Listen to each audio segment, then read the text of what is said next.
Corner Radio Bisnis Pas FM. Halo mitra bisnis, kembali saya Nina Amelia bersama Anda untuk Tax Corner menjawab pertanyaan Anda yang sudah dikirim ke redaksi Pas FM. Pertanyaan kali ini datang dari Ibu Santi di Jakarta. Pak Agus, saya ibu rumah tangga yang tidak ber-NPWP. Suami memiliki NPWP. Selama ini semua laporan pajak kami mengikuti NPWP suami. Tahun ini saya membeli saham perusahaan kecil milik teman saya, nilainya kecil namun tetap mengikuti prosedur jual beli saham via notaris. Pada saat jual beli saya menuliskan NPWP atas nama suami saya, meskipun nama pembelinya atas nama saya. Saya pikir karena saya tidak bekerja, saya tidak ingin membuat NPWP baru dan notaris pun sudah tahu bahwa NPWP yang saya gunakan adalah NPWP suami. Yang saya tanyakan, apakah saya harus bayar pajak untuk jual beli ini? Notaris tidak meminta biaya pajak, hanya biaya jasa notaris saja. Kalau ada pajak yang harus saya bayarkan, dibayarkan di mana, Pak?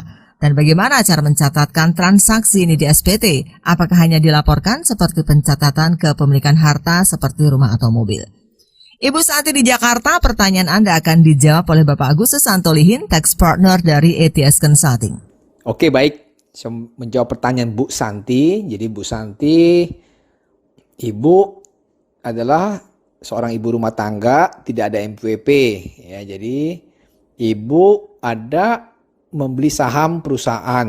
Nah, di sini Ibu menanyakan apakah harus membayar pajak atas pembelian saham ini, ya seperti itu. Nah, yang kedua Ibu menanyakan bagaimana mencatat transaksi di SPT tahunan. Apakah dilaporkan seperti pencatatan kepemilikan harta seperti rumah atau mobil. Baik. Jadi gini Bu Santi.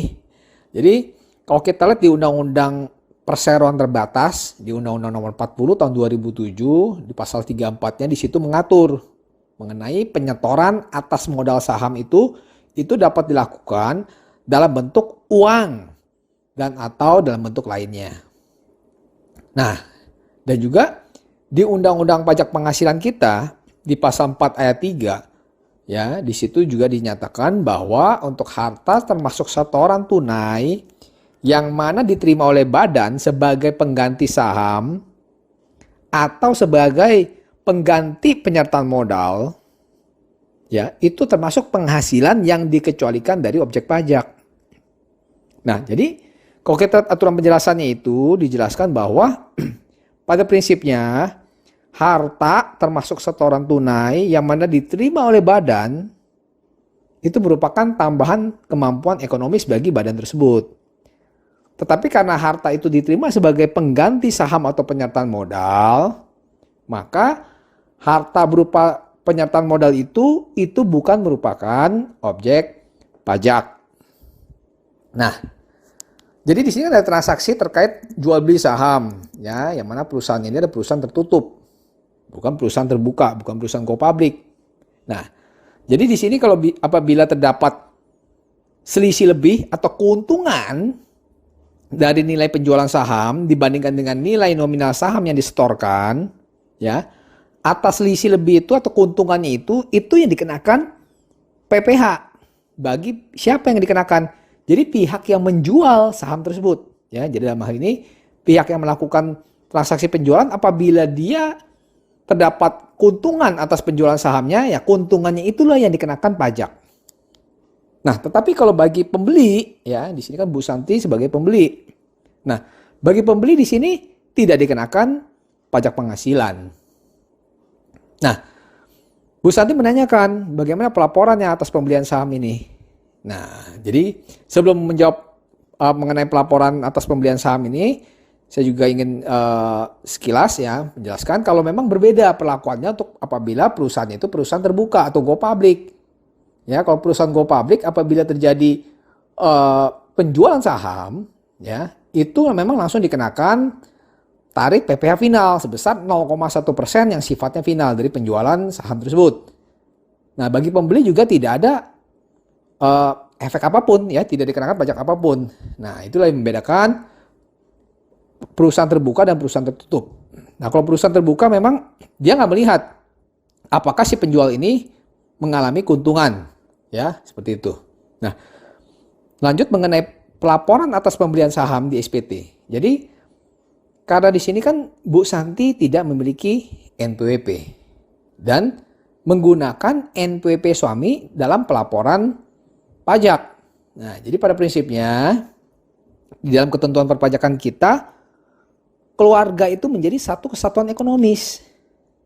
Jadi dalam hal ini, suami Bu Santi itu sebagai pihak yang wajib mendaftarkan diri untuk memperoleh NPWP. Karena apa? Karena dengan satu identitas administrasi NPWP itu, suami memenuhi ketentuan kewajiban mendapatkan hak terkait perpajakan bagi seluruh anggota keluarga. Nah, nantinya pelaporan di SPT itu tetap jadi satu SPT. Sehingga semua penghasilan suami dan istri ini itu digabung ke dalam SPT suami. Seperti itu.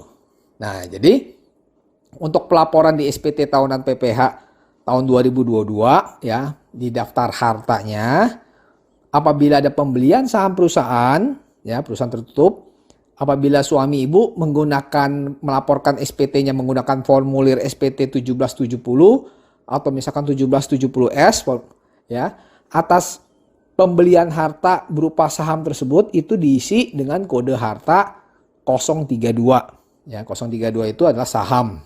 Nah, di sini ibu bisa mencantumkan nilai perolehan sahamnya berdasarkan bukti akte notaris, ya. Dan juga nantinya di kolom keterangan, ya, di kolom keterangan di daftar hartanya itu diisi nama perusahaan, ya, nama perusahaan yang dibeli itu. Nah, sedangkan apabila Bu Santi, ya, mengisi SPT-nya menggunakan SPT formulir 1770 SS, itu hanya mengisi daftar hartanya hanya secara jumlah keseluruhan saja, seperti itu. Ya. Oke, demikian penjelasan dari saya. Saya Agus Susanto Lihin, semoga bermanfaat untuk Bu Santi dan pendengar Pas FM. Demikian Agus Susanto Lihin, Tax Partner ATS Consulting dalam Tax Corner Radio Bisnis Pas FM.